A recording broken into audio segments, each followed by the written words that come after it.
morning, everyone. I hope this finds you well and living your best life in Jesus Christ.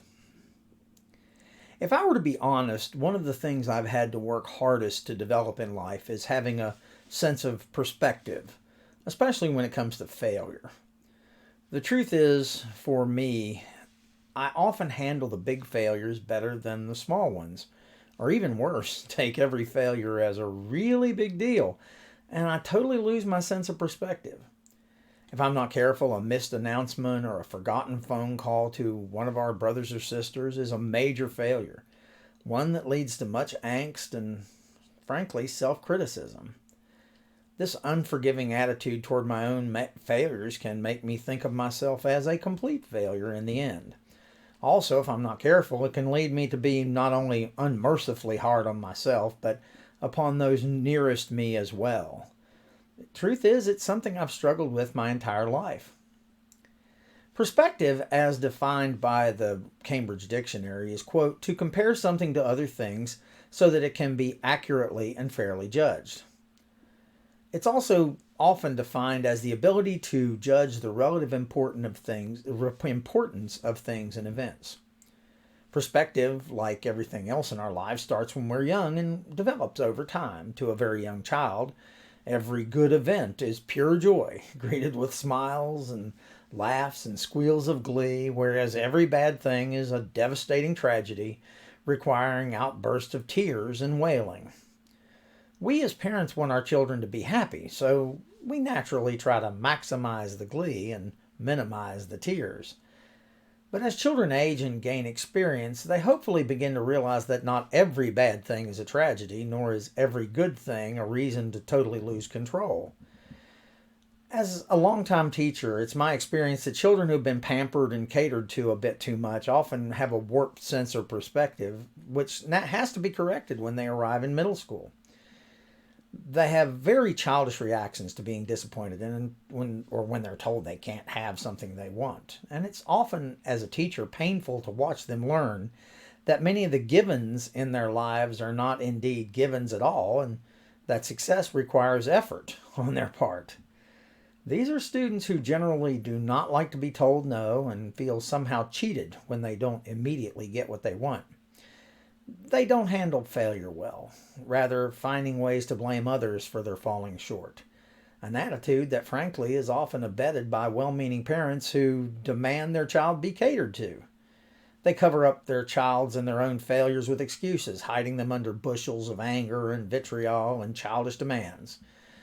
The sad truth for both the child and the parent is that until they develop a sense of perspective, they tend to lead pretty unhappy and unfulfilled lives. Proverbs 28:13 says, he who covers his sins will not prosper, but whoever confesses and forsakes them will have mercy. Being able to learn from our failures means to be able to see our failures not as a denial of our wants or as a personal failing, but rather as an opportunity to grow and learn. When we deny our failures or we try to hide them, it short-circuits this process. Come on, no one likes to fail. No one revels in the feelings of missing the mark or of facing a mistake, big or small, public or private. But the truth is, every single one of us will experience failure of some kind at some point in our lives, and probably, if you're like me, on multiple occasions. But we need to take heart when we fail. Besides Jesus, can you think of any other person in the Bible who sailed through their lives without making a few and sometimes a whole bunch of huge blunders along the way? I'd say no. And these are the guys that we call our faith heroes.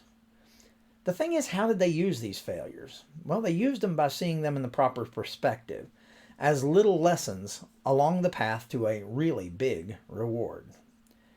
The biggest truth you must hold in your heart when you find yourself facing failure is this: you may have failed, but you are not a failure.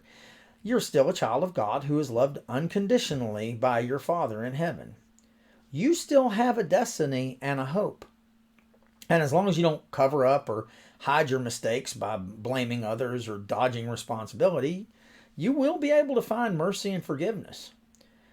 You just have to have the perspective needed to use the lesson you learned from the experience.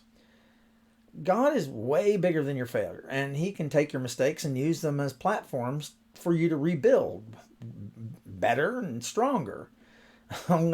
Only God is creatively powerful enough to take the cake in which you put in all the wrong ingredients, in the wrong order, with the wrong amounts, bake it, and still make it come out taste good. That's a wonderful thing. Obviously, depending upon the situation, it might take time and much effort on your part to turn everything around. It certainly has in mine. As I said at the beginning, this is something I've struggled with my whole life. Of all the definitions of perspective, however, my favorite is this: to think about a situation or problem in a way that is wise and reasonable. This means using God's wisdom and, frankly, not mine. It means to develop a godly perspective, and that's hard work. We never need to forget that we are not alone.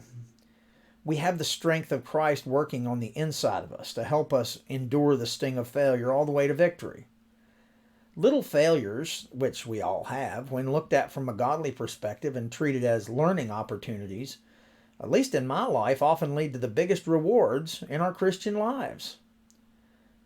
The truth is, a failure, large or small, is never really a failure, as long as you allow God to teach you what He wants you to learn from it. I hope you make today a terrific day, and I want you to know that I'm here if you need me. I love you all.